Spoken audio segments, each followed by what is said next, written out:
नमस्ते दोस्तों, स्वागत है आपका हमारे इस चैनल के अंदर। तो दोस्तों, इस वीडियो में हम जानने वाले हैं जानिए क्यों मनाते हैं धनतेरस और क्यों जलाते हैं यम के नाम का दीपक। तो दोस्तों, इसके पीछे क्या राज है? क्यों मनाते हैं धनतेरस? दोस्तों, धनतेरस क्यों मनाते हैं और उसके साथ ही में क्यों जलाते हैं यमराज के नाम का दीपक। तो चलिए दोस्तों, जानते हैं आज के इस वीडियो में कि इसके पीछे का क्या रहस्य है और क्या सारी चीज़ें। दिवाली का त्योहार 5 दिनों का होता है, जो कि धनतेरस से शुरू होकर भाई दूज तक चलता है। पांचांग के अनुसार हर साल कार्तिक महीने के कृष्ण पक्ष त्रयोदशी के दिन धनवंतारी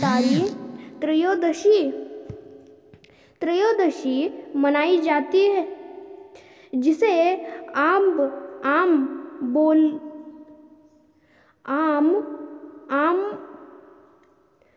बोलचाल में धनतेरस कहा जाता है। यह दिन मूल रूप से आयुर्वेद के जनक माने जाने वाले धनवंतरी का पर्व है। इस दिन नए बर्तन या सोना चांदी खरीदने की परंपरा है। बर्तन खरीदने की शुरुआत कब और कैसे हुई, इसका कोई ठोस प्रमाण तो नहीं है, लेकिन ऐसा माना जाता है कि जन्म के समय धन्वंतरी के हाथों में अमृत कलश था। यही कारण होगा कि लोग इस दिन बर्तन खरीदना शुभ मानते हैं। पौराणिक कथाओं में धन्वंतरी के जन्म का वर्णन करते हुए बताया गया है कि देवताओं और असुरों के समुद्र मंथन से धन्वंतरी का जन्म हुआ था। वह अपने हाथों में अमृत कलश लिए प्रकट हुए थे। इस कारण उनका नाम पीयूष पानी धन्वंतरी विख्यात हुआ। धन्वंतरी को विष्णु का अवतार भी माना जाता है। पर परंपरा के अनुसार धनतेरस की शाम को यम के नाम का दीपक घर की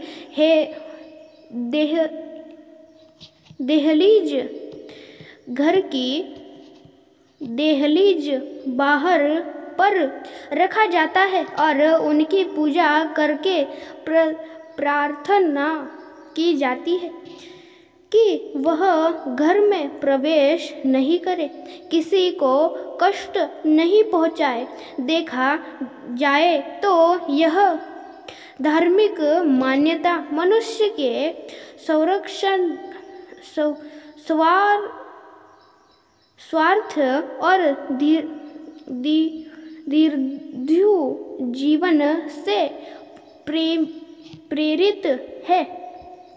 पौराणिक कथा चलिए आपको सुनाते हैं। यम के नाम से दीपक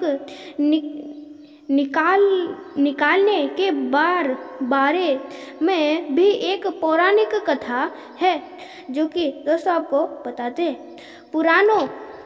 पुराने समय की बात है। एक राजा हुआ करते थे और उनका नाम हिम था।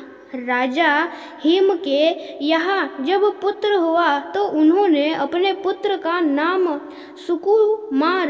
सुकुमार रखा और अपने राज्य पुरोहित से अपने पुत्र की जन्म कुंडली बनवाई। कुंडली बनाने के उपरांत राजा पुरोहित कुमार चिंतित हुए। उनकी चिंताग्रस्त मुंडा को देखकर राजा हिम ने उनसे पूछा, क्या बात है राजा पुरोहित जी, आप कुछ चिंता में लग रहे हैं? हमारे पुत्र की कुंडली में कोई दोष है क्या? राजा पुरोहित राजा की बात सुनकर बोले, नहीं महाराज, ऐसी बात नहीं है। कदाचित मैंने कुंडली बनाते समय कोई असावधानी की होगी, जिस कारण से मुझे जन्म कुंडली में कुछ दुष्घटना दिखाई दे रही है। मेरा सुझाव है कि आप एक बार इसे राज्य के प्रसिद्ध ज्योतिष से करवा ले। राजा थोड़े से अशंकित हुए और फिर से पूछा, पुरोहित जी, हमें आप द्वारा बनाई गई जन्म कुंडली में कहीं भी संदेह नहीं है। आप वर्षों से हमारे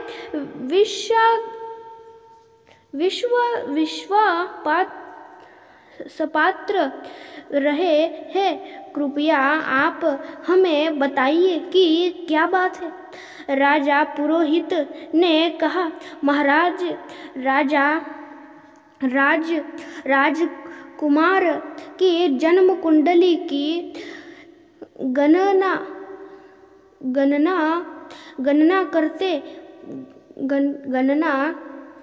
करने पर हमें यह ज्ञात हुआ है कि राजकुमार अपने विवाह के उपरांत थोड़े ही दिन सर्प के काटने से मृत्यु को प्राप्त हो जाएंगे।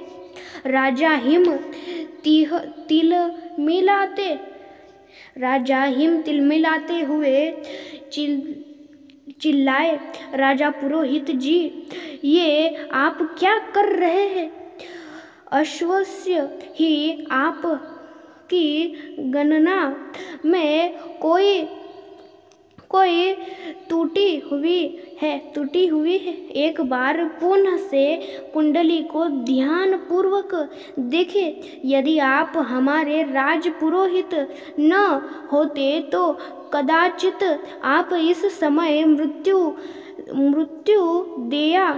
मृत्युशैया पर लेटे होते। राजा हिम के क्रोध को देखकर राजसभा में सभी डर गए। पुरोहित ने हिम्मत करते हुए कहा, क्षमा करें राजन, किंतु यदि आपको कोई शंका है तो आप मेरे द्वारा दी गई सुझाव पर अमल कर सकते हैं। उसकी बात राजा हिम ने अपने पुत्र की जन्म कुंडली राज्य के 3-4 प्रसिद्ध ज्योतिषाचार्य से बनवाई, किंतु परिणाम वही रहा। महाराज हिम और उनकी पत्नी अत्यंत चिंतित रहने लगे।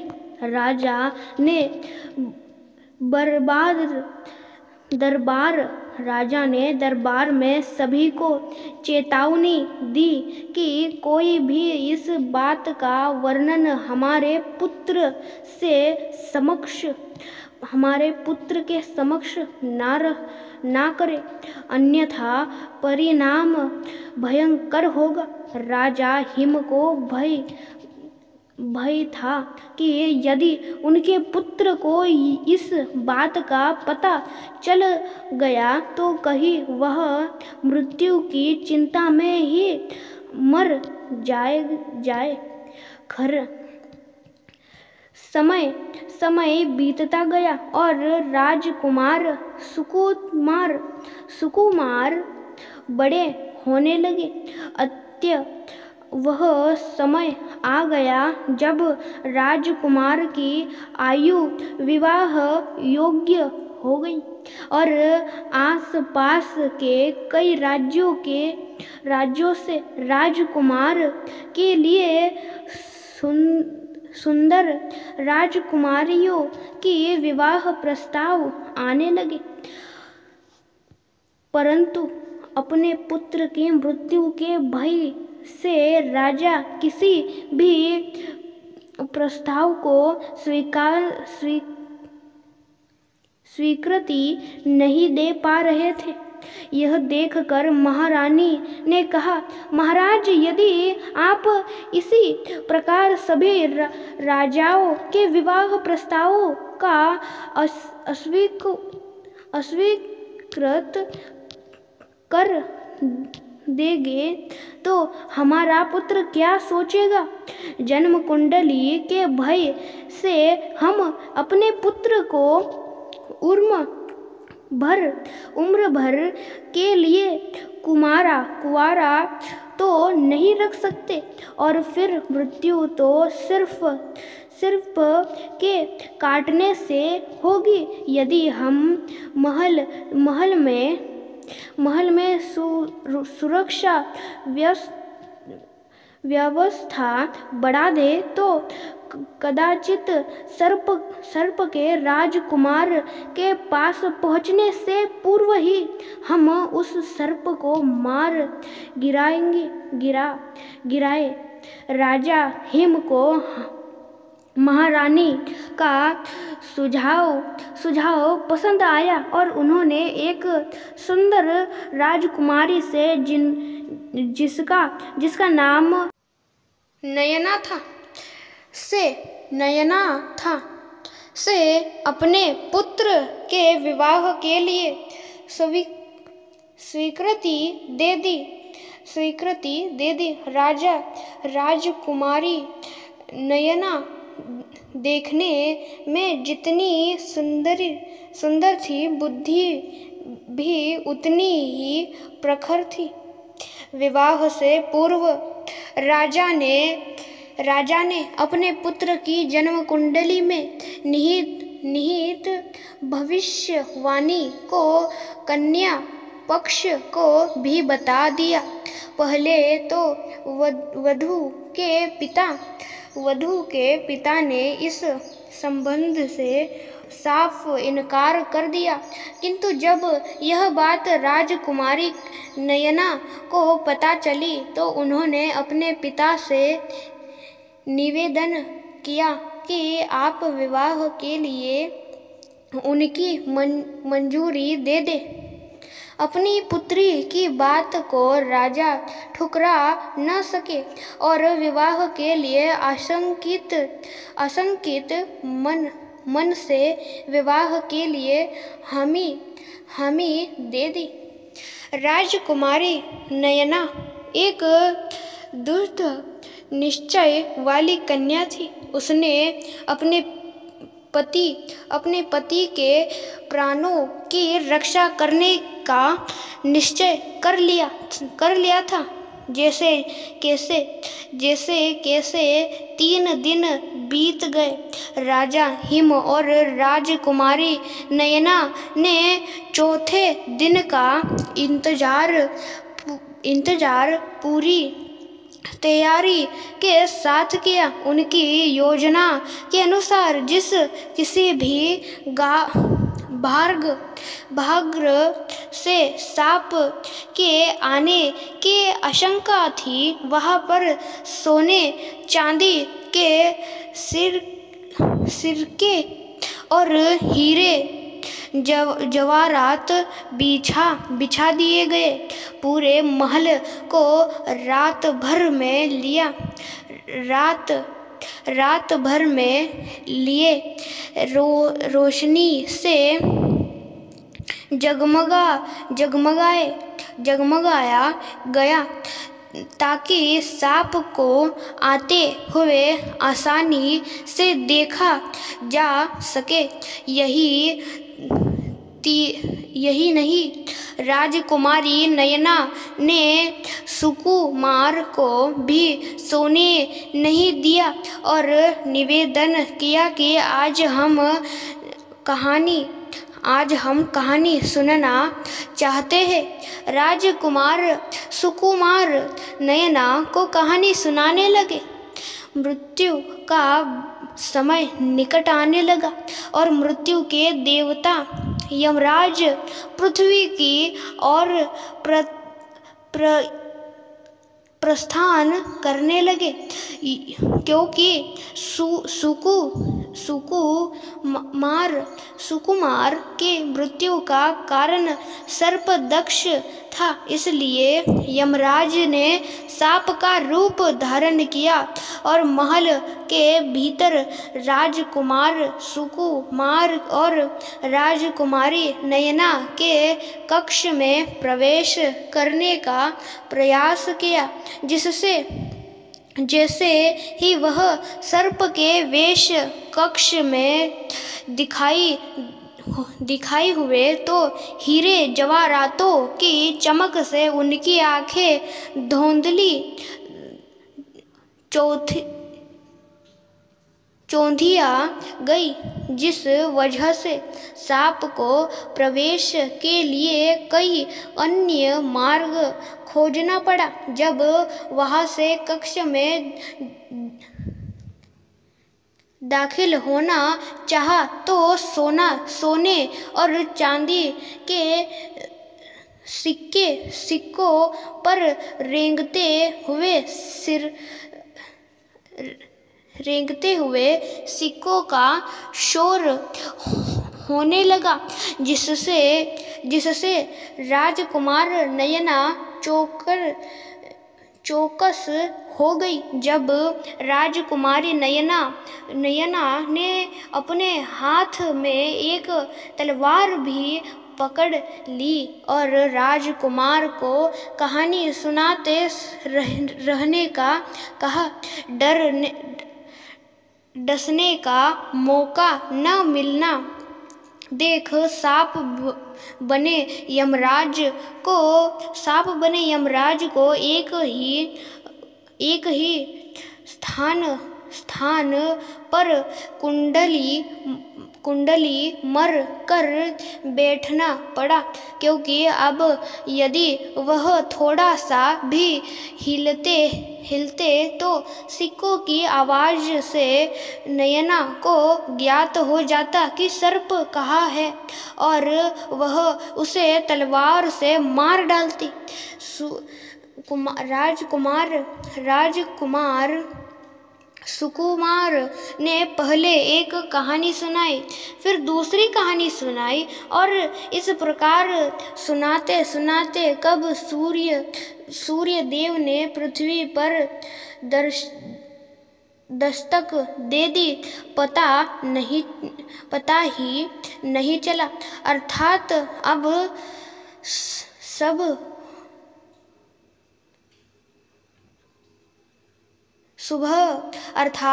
सुबह हो चुकी थी, क्योंकि अब मृत्यु का समय जा चुका था।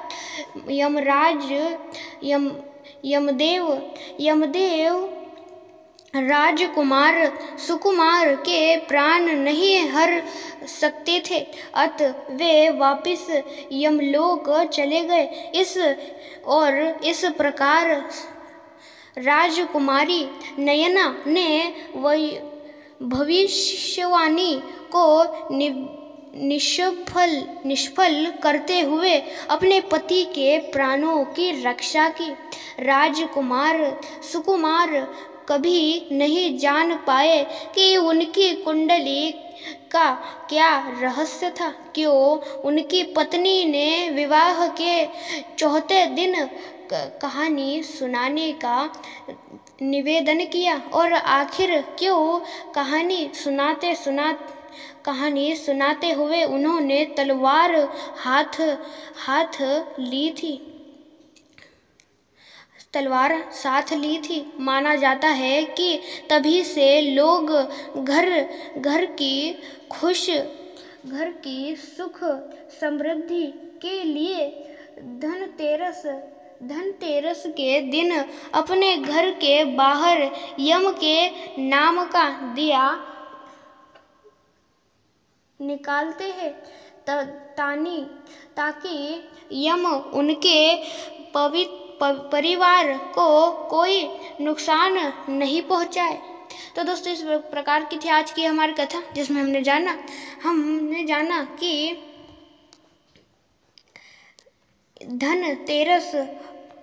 धनतेरस क्यों मनाई जाते हैं, यम के नाम का दिया क्यों हम लगाते हैं। तो दोस्तों, इसके पीछे का यही रहस्य है। तो हम मिलते हैं दूसरे वीडियो में और पौराणिक कथाएं और रहस्यमय चीज़ों के साथ। फिलहाल आज की इस वीडियो में इतना ही। लाइक शेयर सब्सक्राइब अवश्य कर दीजिएगा। अंत तक देखने के लिए धन्यवाद। लाइक शेयर सब्सक्राइब अवश्य कर दीजिएगा। अंत तक देखने के लिए आपका बहुत ही बड़ा धन्यवाद। और दोस्तों, हम इस चैनल के ऊपर ऐसे ही और पौराणिक कथाएँ और रहस्यमय चीज़ों के बारे में ऐसे ही वीडियोज़ डालते रहते, और देवी देवताओं से भी जुड़े ऐसे रहस्य डालते रहते, जिनको देखने और सुनने के लिए आप हमारे चैनल को लाइक शेयर और सब्सक्राइब अवश्य कर दीजिएगा। अंत तक देखने के लिए धन्यवाद। मिलते हैं दूसरे वीडियो में।